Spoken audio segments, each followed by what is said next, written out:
You're listening to the Agony Column News Report featuring interviews, phone interviews, reports from live book events and festivals, and conversations with readers. You can find additional news, interviews, book reviews, and more 5 days a week at the Agony Column website at trashotron.com/agony.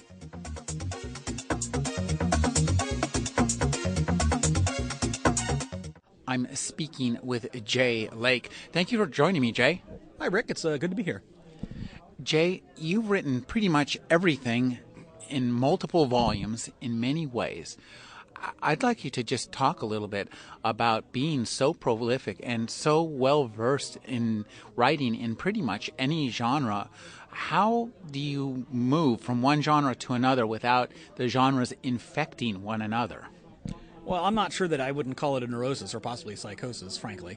But every project is different. And I space time between projects. I once made the mistake of writing 2 novels back to back, literally finishing one up and about 3 days later starting another, and nearly broke something doing that. So the real answer is separation. I write a novel, I put it in the drawer, I go work on short stories, articles, interviews, whatever, and then come back to it later. And then if I'm going to switch gears, I wait a few months. So I let my head clear.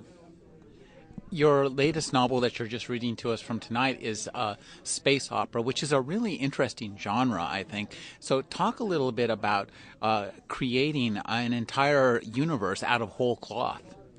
That's a funny thing, Rick, because when I wrote Trial of Flowers, for example, which is a kind of a new weird fantasy of mine, the outline was 5 paragraphs long, and I wrote about a 160,000-word book out of that.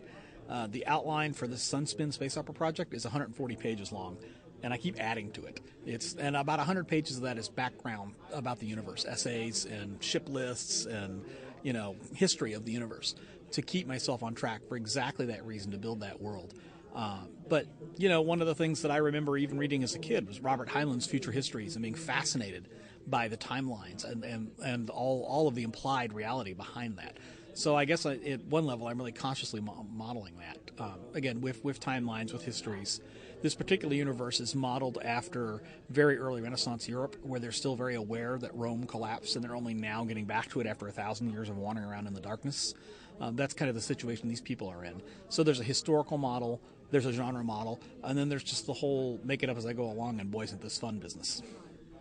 It really is fun. I could just tell from this brief excerpt you read to us how much fun you are having and how much fun your readers are going to have.